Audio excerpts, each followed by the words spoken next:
Very much. That was really insightful, giving us a view into the future. Guys, let's give Jason a big round of applause. I know you're very excited. We can't wait to see when we can bring this to all of you. Thank you, Jason.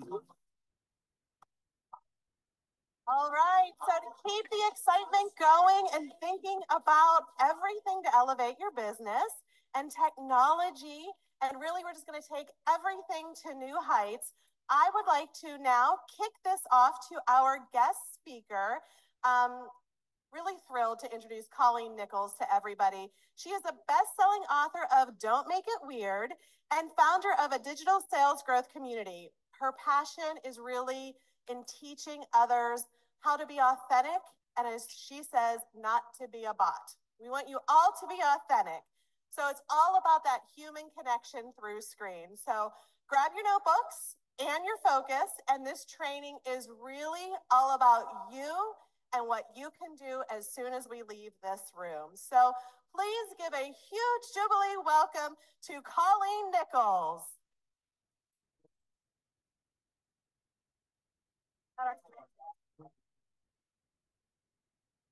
I was warned about the step. Okay, my kids don't believe that I do anything besides get snacks for them, so I'm going to show them. Oh my gosh. Okay, before we get to the professional stuff, I have to tell you that my mom doesn't get what I do. Like, she thinks I have a fake job, and I've done cool things, and she's like, okay. And I told her, Mom, I was invited to go talk to Tupperware, and she's like, what? I was like, yes, so she's very excited for me. I'm very excited. You know, there are brands that really do like evoke an emotional nostalgia for you. And I grew up in a Tupperware house, and not like a house made of Tupperware, but you get what I'm saying. And everything was Tupperware. And my mom would send my brother and I to bed every night with a Tupperware cup. At the time, you could put like a sippy cup top on it, full of fruit punch, like to bed. She would send us, because it was the 90s and you could do that without like hating yourself. But so every night, and I think about Tupperware cups, and it's just happy. So thank you for having me. This is going to be exciting. So on a professional note, let's kick to the professional stuff. If we don't know each other yet, if we haven't met, my name is Colleen Nichols. I am the face behind a somewhat popular Instagram account called No Shame Sales Game. And I'm here to teach you how to be authentic on social media. Now, my mom, like I said, she thinks I have a fake job. I did make up my job title. I call myself a digital authenticity expert because I help people take their real life and seamlessly transition it onto the small screen of social media. And I know that for a lot of people, that's difficult. I work and talk with people face to face or on Zoom calls, and they're really energetic and they're vivacious and they're magnetic. And then they get on social media and they're like, greetings, friends. And it's just like, what happened? What happened? You're so cool. You made it weird. So, which is why the book is called Don't Make It Weird. So I teach you how to do that. I hate talking about my professional accomplishments, but I'm going to do it just so I can, I don't know, prove to you that I deserve to be up here. But I started my entrepreneurial journey in 2017 in network marketing. Yes, we love network marketing. It's good. Yes, we can be happy for it. Okay, so I was there for 4.5 years. I reached the top 2% of my company's compensation plan in my first 90 days. And I stayed there for 4.5 years. I built a global organization. I earned the car, I earned the trips, I earned the stage recognition. It changed the trajectory of my entire life. And I say that because I did it all online. I never had an in-person event. And I know that's not the Tupperware way. Don't worry, I'm not going to try to convert you. But we're going to do, what I'm going to be talking about is doing both and. We're going to do in-party stuff, and we're going to add the social media aspect. So I started network marketing. Then I had an idea to start my own company in 2020, which is what I did. And I used Instagram as my top of funnel for my proof of concept for the idea. And so I started No Shame Sales Game. And it grew rather quickly. I think I gained my first 100,000 followers in less than a year. And it was all organic. There was no paid ads, there was nothing. So then from there, I created Digital Sales Growth Community, which is my training platform for entrepreneurs who want to leverage the digital landscape to build brands and businesses. So I did that, and oh gosh, that launched in December of 2020. And since then, it's a multi-million-dollar business. I have never run an ad. I didn't even start growing my email list until 7 months ago. It's all organic marketing on social media. And then in January, I published my first book, Don't Make It Weird. And I say first, like there will be a second. There won't be. But I published Don't Make It Weird. And within the first 6 hours of pre-sale, it became a #1 bestseller on Amazon. And it was in the top 25 books on all of Amazon, of which there's 3 million. Thank you. So after the book came out, I met with somebody from Amazon talking about potential ways we can market it. And he said, how large is your following? And I was like, it's not really that large compared to large, mine is small. And I said, I don't know, like 140,000. And he said, these are celebrity sales numbers. And I said, I don't know what that means. He said, these are the types of sales, not like book sales that you see from an actual celebrity. And I work with influencers who publish books that have, you know, north of 1 million followers, and they do a fraction of these sales. So before we talk about marketing on Instagram or on Amazon, who is your PR team? And I was like, my dude, you're looking at her. That's it. I don't have a PR team. I didn't have any sort of paid PR to publish my book. None of it. It's me. So it's something I use social media every single day for my business, and I've done it for almost a decade. And I'm excited about talking to you about it. Now, I say all those things. Oh yeah, okay, that's cool. You know, you're okay at social or at network marketing, you're good at social media, you have a pretty solid business, you wrote a book. Check. All real.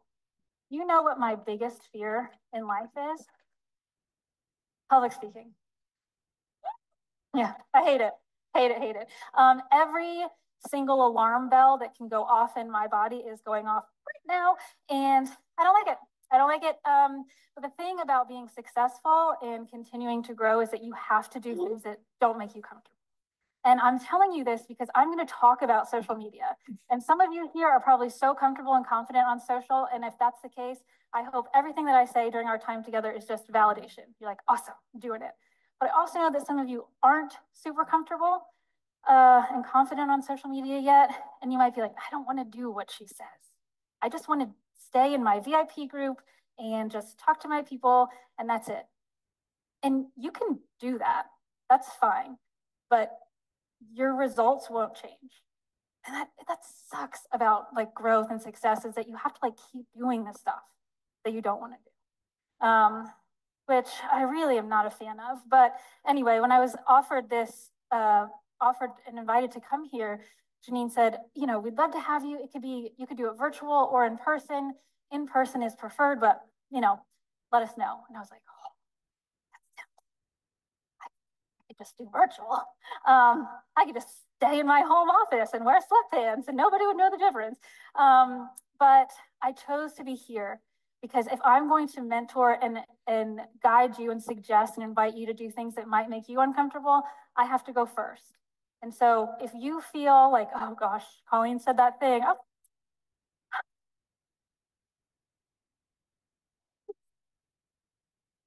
All right. I was like, what if nobody claps or laughs at anything? This is going to be awful. Okay, so we're doing all right. And I have my emotional support notes up here. I don't think I'll need them, but okay. So to do this and to ignite your social media and to build an engaged and buying audience, you have to use what is called attraction marketing. And maybe you're familiar with the concept, maybe you're not, but attraction marketing is basically when the buyer feels attracted to buy something without being told to buy it. A real life example of this is that I have 3 boys who are 9, 7, and 4. And every day, one of them will say to the other 2, come play basketball with me. And the other 2 will say, no. And then another one will say to the other 2, come build Legos with me. And the other ones will say, no. And then they enter like the whining phase of like, please come play with me. Like, I want you to play with me. I promise that you'll like it. It'll be fun. Like, you need to play with me. And so because my husband and I both work for ourselves, we use these kind of moments for lessons. And we're like, if you want them to come play basketball with you, just go play basketball. If you want them to build Legos with you, start building the tallest Lego tower that you can build. I can all but guarantee at least one of them will come build Legos with you because they're having fun, because you're having fun. That's what attraction marketing is. And that's what we do on the internet, okay? So you don't have to say, buy Tupperware. You need it. You want it. You should have a party because it's really awesome. No, you're going to say, oh my gosh, we just hosted a party for so-and-so. It was amazing. She earned this. Like, it was great. We had such a good time. Look at all these pictures. And then people think, maybe I want to do that, right? So there's a difference between, you know, telling someone I need this, but we're showing them. Look at me. I'm coming over here, looking at things. All right. So a lot of people will also tell me, like, well, Colleen, I do that. I posted about it. And I'm like, okay, how often? How often did you post about your business on social media? Twice. Oh, you're not gonna like what I have to say. This is, ugh. All right. So the thing is that we're not like Taylor Swift or Kim Kardashian. We can't just like post something on an Instagram story or a Facebook story one time and then like dollars just flood into our bank account. Shucks. The reason that would be great. The reason they're able to do that is because they have an established fan base. That is attraction marketing.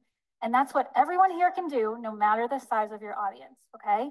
So we are going to, the first thing that we can do when we think about attraction marketing and building that fan base is the content that you create. And when I say the content that you create, I'm not saying you need to be a professional content creator. I'm not telling you you need to even have a ring light yet. All I'm saying is that content is what you post on the internet, all right? And let me just paint a picture for you, because when we post content, we need it to be engaging and we need it to add value. If you wake up tomorrow morning and you catch a glimpse of yourself in the mirror and you think, oh, I am a goddess walking amongst mere mortals. I love that for you.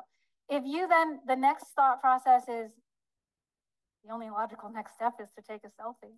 I hope you do. I hope you go to a window and you find the natural light and you get the right angle and there's only one chin and it's great. If you know, you know, right? Okay, good. We're fine. We're right. Okay. Then you take it a next step further and you're like, this isn't enough. I need to share it with the world. I need to post it. I need to post it on social. And then maybe you do. I'm all on board until this point, because I swear to you, if you post that with the caption that resembles anything like, so cute, might delete later,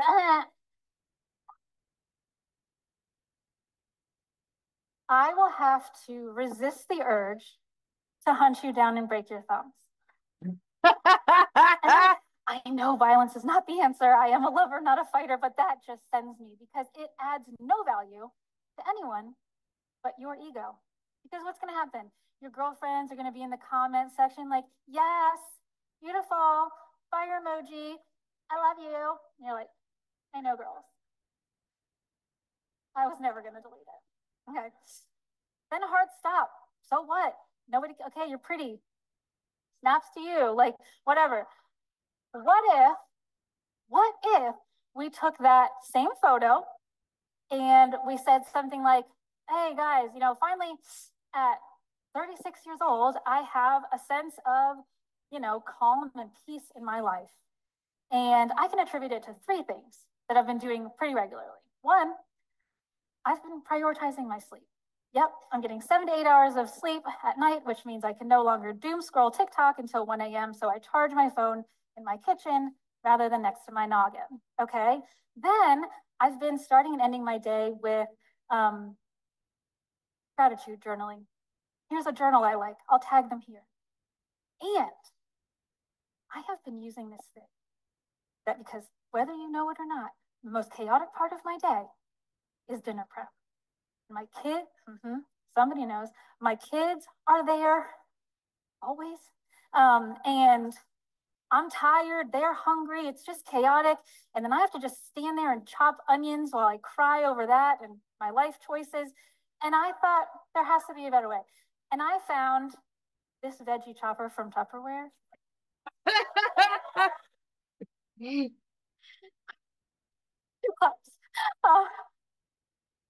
This is going so well. Okay. I found this veggie chopper from Tupperware and I love it. It saves me so much time. Like, you need it. And the next part is, what are you guys doing that adds some like ease and calm and peace into your life? So I can tell me in the comments so I can add it to my list. And then our friends who see it can make their own list too. Now we're having a conversation, right? Now we're getting people to engage with us. Now we've added value. And value, okay, let's just, I can see you. Who, raise your hand, who's ever felt like when it comes to posting on social media, like, I don't even have anything of value to talk. Like, who cares what I have to say? I'm just a mom. Okay, I see, thank you, ladies. Everyone else is like, actually, I'm awesome. Everyone cares what this girl has to say. Okay, well, I'll just skip over this part. So, I love that you guys never think about that, but just in case you're lying, there are people out there who are like, I'm just a mom, or I'm just a teacher, or I'm just a underwater basket weaver. Who cares what I have to say? Guys, your just is the value add. Your just is the humanness that people crave. Yes. Where in at this very moment, there are things that people crave so very much, and it's human connection, and it's feeling seen and heard and validated, and feeling like they're not the only one. So your value add, if you can get on social media and add some like, oh, I'm not the only one who has a pile of laundry sitting on my bedroom floor. Or I'm not the only one who has socks everywhere. Like, why are there like socks and kids' toys and all things? Because when you do that, you give permission to your community, your audience. It's like, oh, she can do Tupperware, and she has all these things going on that I have going on. So if she can exactly, exactly. So yes, okay. All right. So that we're adding this sense of like your value add is your humanness. And so when we're creating content, I don't want you to push the dirty dishes out of the way. And so it's like you're in frame and you're like, my kitchen's so clean. Sure, Jan. Okay. Whatever. Can't relate. And so show them. When I do stories on Instagram, and where, to be honest, I spend the majority of my time on social media in my Instagram stories. It could be your Facebook stories, whatever. But my stories are where I do the vast majority of my sales for a multi-million-dollar business. So do not sleep on stories. So if I'm in my stories and there's a kid yelling in the background, so be it. Like, it is what it is, and people can know that you can have that and do this. That's why I told you I was nervous. If I said, hey guys, hey, and I came out like Doug and Peter, and they're like, yes, yes, and they're like, dancing, that's, I would die. Like, it wouldn't, like, I couldn't do it. And if I tried to fake it, like, maybe you wouldn't know, but like, there would be this, like, you'd be like, I'm not quite sure about that one. Like, I got the ick. And it's like, for me, right? They're like so genuine and I'd be faking it. So don't try to fake it. So we're adding the value. We're showing this sense of like elevated relatability. That's what I like to call it. So a lot of times when people are showing up online and on social media in their stories, they're trying to be like perfect in their perfect kitchen with their 3 children and monogram smocks. Like, I'm from Virginia, that's a thing.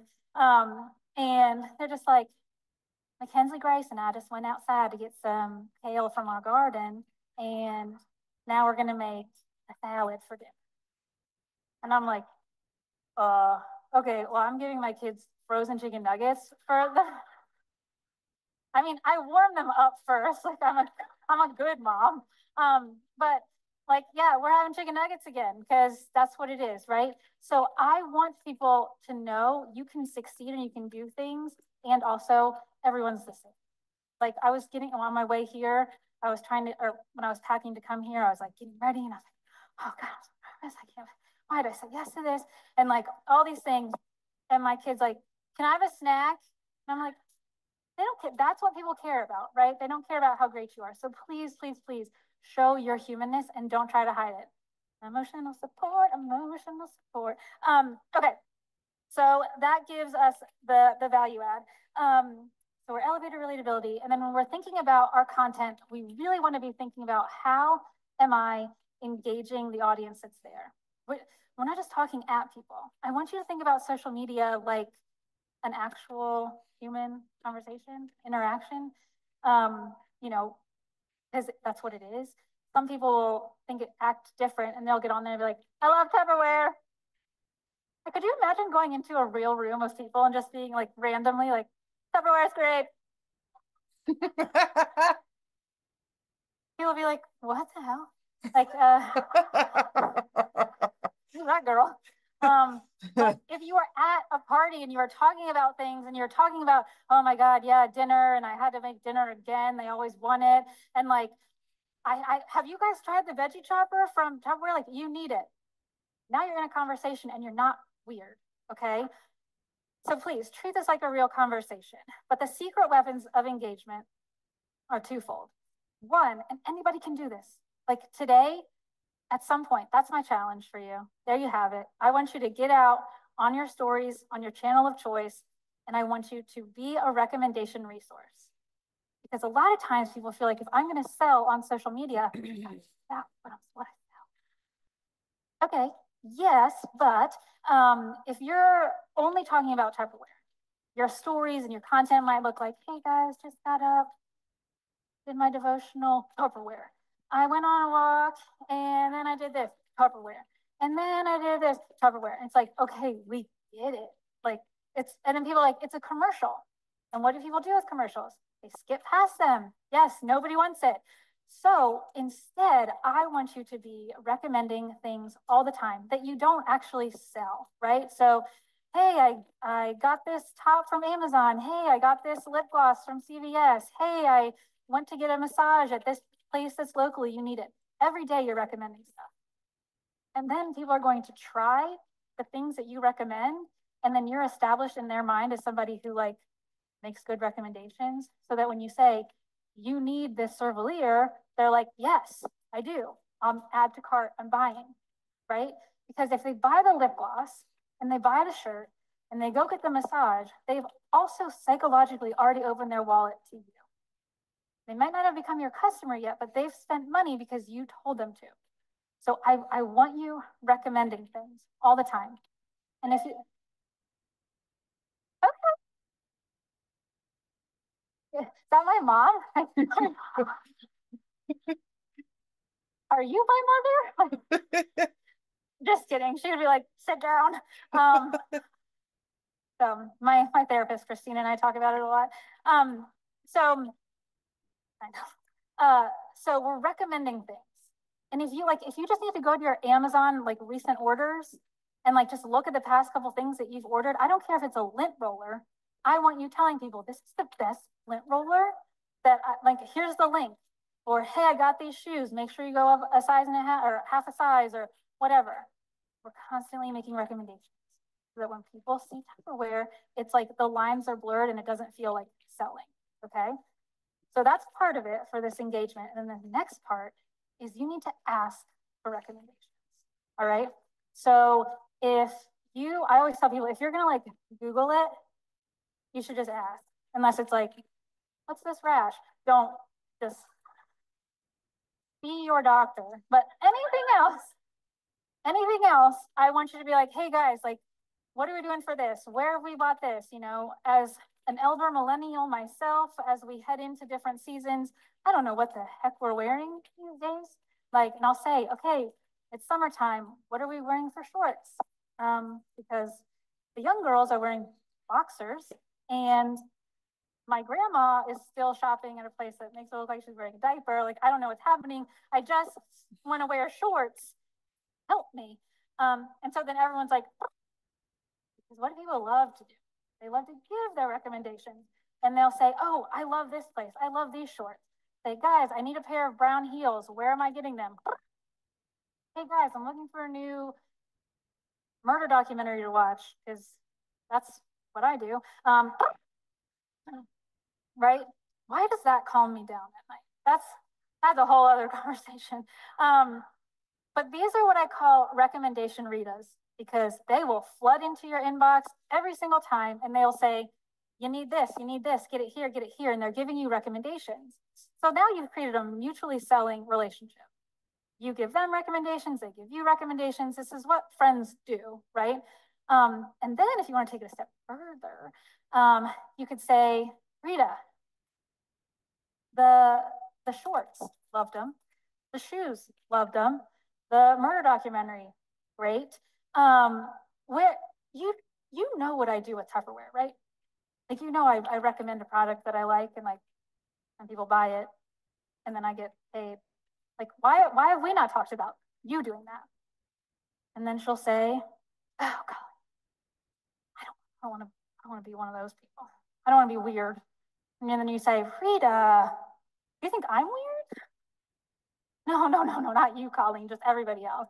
And like, good save, Rita. So what if I could show you how to just do it like I do it and it's not weird? And, you know, we could just have a conversation about it. And when you like something from Tupperware, you talk about it and get a commission off of it. Like, why wouldn't we? And then she's like, I don't know. Maybe we should talk about it. And now you're having a recruiting conversation because you asked people about shorts, right? So we're always asking for recommendations. So then the other point of that is that when people are in your DMs or your inbox or whatever, that's what tells the Wizard of Oz algorithm that people like your stuff. And the only point or goal, objective of the algorithm is to keep people on the app. So if my content keeps Susie Q on the app, because I'm asking her about shorts and Taco Tuesday and whatever, when Susie gets back on the app, my content will be some of the first that she sees every time because I keep her on the app. So we want to be having conversations about these things that seem insignificant, but it's intentional and there's strategy behind it. Because if we're just only selling and we're not connecting about other things, Susie Q won't talk to you. So the next part, how confident, I guess I can't ask you that because we're not on Zoom. Typically I'm like, how confident do people feel? And they can type it in the chat. Can't do that here. Raise your hands. Who feels really confident on social media, like on camera? On social? Me. Okay. Good. Not enough. So this is good. You guys are, I struck out with everyone thinks they're awesome and they have content to share. So I'm like, everyone's gonna be like, I love being on camera. Well, have a great night. So here's the deal. I love her humor. Confident. Love you, Mom. Whoever you are, I want to hug you after the show. So confidence is so important when you're on social media. And it doesn't mean I'm great. And I know I'm great. And everyone should just listen to me because I never make mistakes and whatever. Like, let's just pretend we're selling. Oh, let's just pretend this is the big T. All right. I haven't gotten mine yet. I don't know who I need to talk to get one. Yeah. So you could be like, hey guys, this like new water bottle came out and like, if you have lips and drink water, like maybe you'd want it. DM me for more info. Or you'd be like, oh my God, you guys are not going to believe this. Tupperware just came out with a new product called Big T. I'm obsessed. It comes in 2 colors. When you like, you can have a straw, you could not have a straw. When you close the top, it's leak proof and it fits in your cup holder in your car, which other brands do not. This is so exciting and like you need it. And I'm starting a VIP list, a wait list. It comes out in September. Get your name on it so you can get it before it sells out.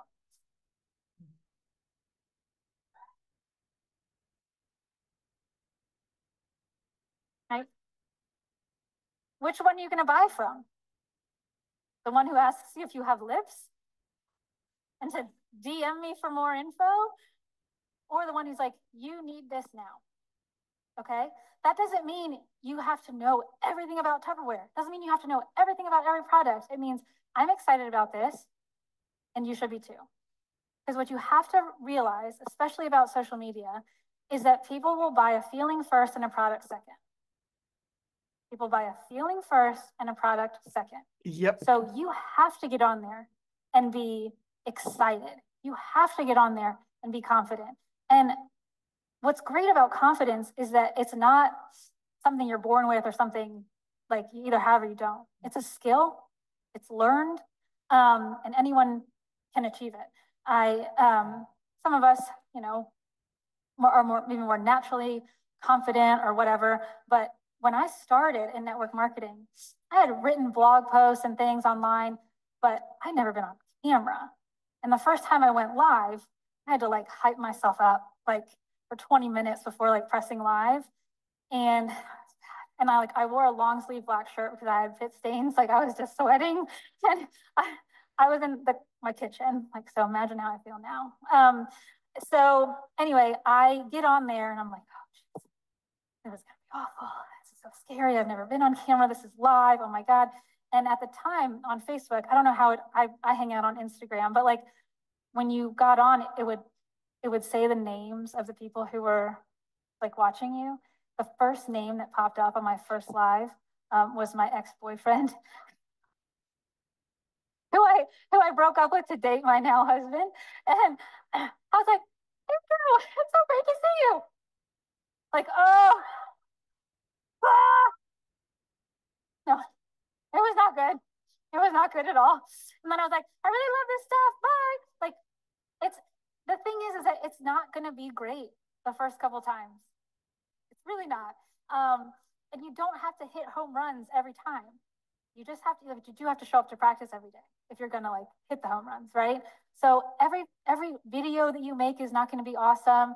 I keep my bad content. So if people want to be stalker status, you can scroll, and it's ugly, right? The first reel that I ever made was like during lockdown, and everyone is making these reels, and they were like, "Oh yeah, I got a new team member and I got a new customer," and I'm like, "Wow, what's going on?" They're like, "Reels," and I'm like, "Ew." I'm not doing that. Because all my friends at the time were like, I was like, no, not happening, not doing it. But like they kept growing and they kept getting new clients and new customer or new team members. And I was like, fine, I'll make a reel. And the first reel that I ever made was, I think, 9 seconds. It took me over an hour to film. I cried, actual tears. And I told my husband, I was like, I have a master's degree. Like, I think this is so hard. And I think it got like 112 views. And yeah, I mean, I felt like a rock star. But no customers, no. And I was like, this is so bogus. This is ridiculous. But I stuck to it. And like for the next month, I was like, I'm going to make 4 reels a day. And what do you know? Or not a day, sorry, a week. 4 reels a week. That would be ridiculous. Everyone's like, oh, thank God. Yeah. So, but after a month, it didn't take me an hour to make a reel anymore. My following almost doubled. This is on my like personal account, not No Shame Sales Game. My following doubled. I was selling stuff. So I'm telling you that just because it feels hard and you can't be like the best, do it anyway. And the more you do it, the faster the really bad stuff gets pushed to the bottom. That's a little pro tip for you. Because if you're like, oh man, that sucked, and then you just don't do anything, everyone's seeing it. Like, just wash it out. Do some more stuff. So I want you to be confident, and I want you to know that people will judge you. Totally for sure. Totally for sure. People will judge you. People will think you're cringe. They won't get it. But like, you're not there for them.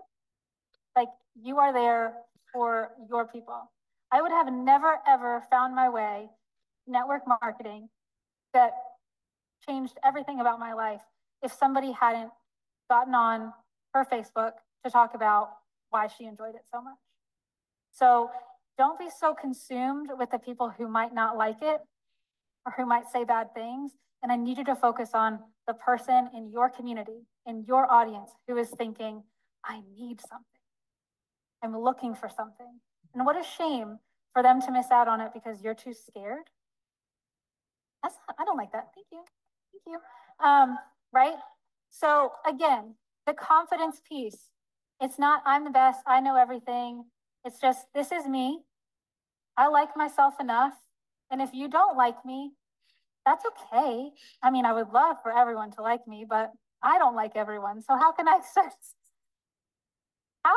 everyone to like me, right? Same with you. And then the last piece of this is consistency. Ugh, the worst. Consistency, I hate it, right? Like, it's part of it. And it's one of those things when you talk to somebody who's successful and you're like, how did you do it? And they're like, I showed up every day for 10 years. No thanks. Or it's like when I saw a friend recently, I hadn't seen her in a couple months and she had lost some weight and she just looked great. I was like, oh my gosh, what are you even doing? She's like, diet and exercise. I'm like, ew, no thanks. Consistently, not just for more than a day. No, thank you. Consistency is one of those things that it's part of it. If you leave here and you like are consistent for 7 days because you're like high on life, that's great, but that's not actual consistency. All you're doing when you are sporadically consistent is building brand awareness for the consultant who is consistent. So like, if you get out there and you're like, oh my gosh, so excited about Big T, and you don't, all that does is your audience is like, I've heard of that. And so then when the consultant the other consultant that they know talks about it and talks about it and talks about it, they're like, oh, I've heard of that before. I want that. So if you're only going to like be doing this sporadically, you're helping somebody else. Now, wouldn't you much rather help yourself? Like, you're building your business. And then there are some people who tell me, well, Colleen, I am consistent. I do it. And I'm like, okay, sure, let's talk about it. And it's not quite right because there's a difference between being effectively consistent and ineffectively consistent. It's like if you came to me and you're like, I've been watching the Olympics and I want to be an Olympic swimmer. Okay. And if I said, what are you doing to train for that? And you're like, I climb trees. Every day I climb trees and I am thinking about the pool when I'm climbing. And I think Michael Phelps and Katie Ledecky need to move on over, right? You're being consistent, but you're not being effectively consistent. So if you're showing up every day and you're just plastering Tupperware and you're not building connections, it's not going to be successful. If you're showing up every day and you're talking about your life and all these things, but you never mention Tupperware, it's not going to work. You have to consistently engage with the people who are there about exciting things, and exciting is subjective, right? Like, I'm like, how did you guys watch Presumed Innocent on Apple TV? This is so good, watch it. But you're having conversations consistently with people, you're building relationships and talking about Tupperware, okay? And I think that it's easy to be consistent for a short period of time, especially after something like this, where it's so exciting, and the energy here is palpable, everyone's so jazzed, and then you go home and like life is still life, right? And it's more difficult to be consistent. The secret, I think, to share with you about consistency is that I often don't want to do my job. I don't feel like it. You think, like, if somebody's like, Colleen, you could go make a reel or you could take a nap. I'm like, ooh, yes, content. No, I want to take a nap. People are like, oh, you could get up, you could sleep in or get up early and work, or, you could skip that call and go do something that is fun. Okay, fine, but it's not going to work. I just want to be transparent about the fact that like successful people who are consistent, it doesn't mean that they want to do it all the time, but they do it anyway. And I think when you are your own boss and you work for yourself, there's a really fine line between giving yourself grace and making an excuse, right? Ugh, the worst. So everyone's going to have bad days. Everyone's going to get sick. Life is going to derail. Your cat is going to swallow a rock and have explosive diarrhea, and you're going to have to like figure that out. And then you're late for work, and then your kids are like, and then you're like, I can't do what I need to do today because I'm so overwhelmed. But then that one day of feeling overwhelmed turns into like a week where you don't work, and then 2 weeks, and then you get to the end of the month and you're like, oh, I didn't really do anything. I'll just start again next month. So show up on the days that you don't really feel like it. Give yourself grace, but also know how to kick your own butt. Be like, and take 30 seconds. Just go do it. So to create this to ignite your social media, to create an engaged buying audience, we're going to focus on our content. We're going to add value by being a human. It's not that hard. Newsflash, you're all one. You're like, you made the cut. It's great. Yep, so good. Everyone's like, that was my takeaway. I'm a human. I'm not a robot. Check the box. So we're going to create content where we're engaging with people. We're not afraid to show who we are. We're adding value by giving other people permission to know that they're humans too. We're confident in the way that we do it. And the confidence isn't arrogance. It's not, I don't mess anything up or I know everything. It's just like, today, this is who I am and I'm doing the best that I can today, right? That's it. And we're doing this consistently over an extended period of time. Don't DM me and be like, Colleen, I've been consistent for a week. If it hasn't been at least 60 days, we don't have enough data for me to say like, okay, yeah, we need to change something.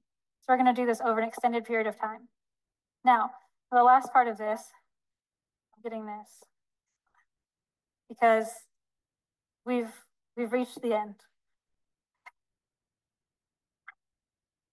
And we did it. That's the end, right? It's fine. We did it. So we're creating this content. We're going to show up. We're going to be ourselves. It's something that all of you can do. I so appreciate you spending your time with me. I didn't see that many people leave, so this is great. Somebody's right there. Okay, it's fine. It's fine. Thank you so much for your time. I appreciate you. Have a wonderful rest of the Jubilee. Thank you, thank you, thank you.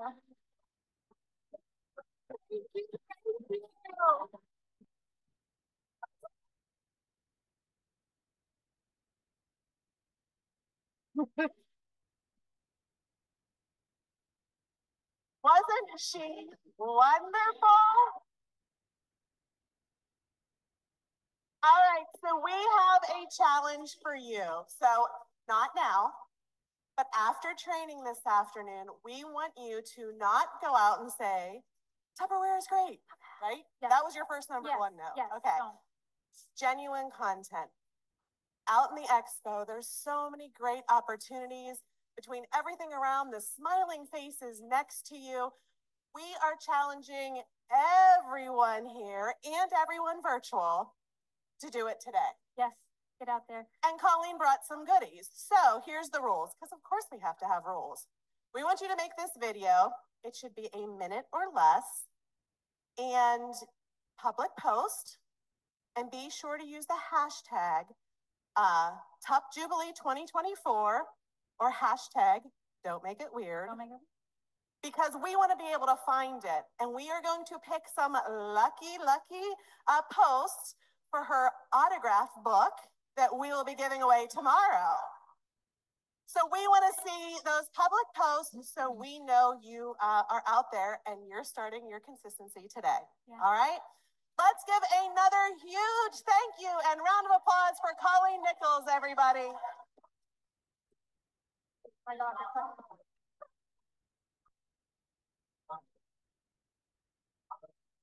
All right, so we have one more quick speaker here to keep the momentum going.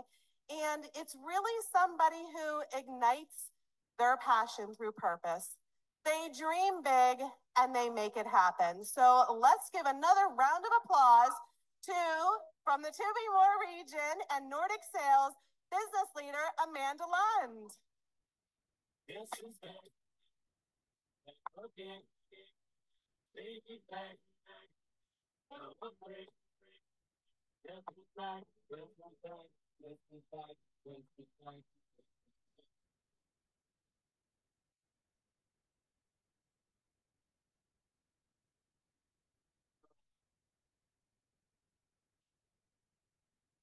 So I'm so excited to be here with you guys at Jubilee. I can't even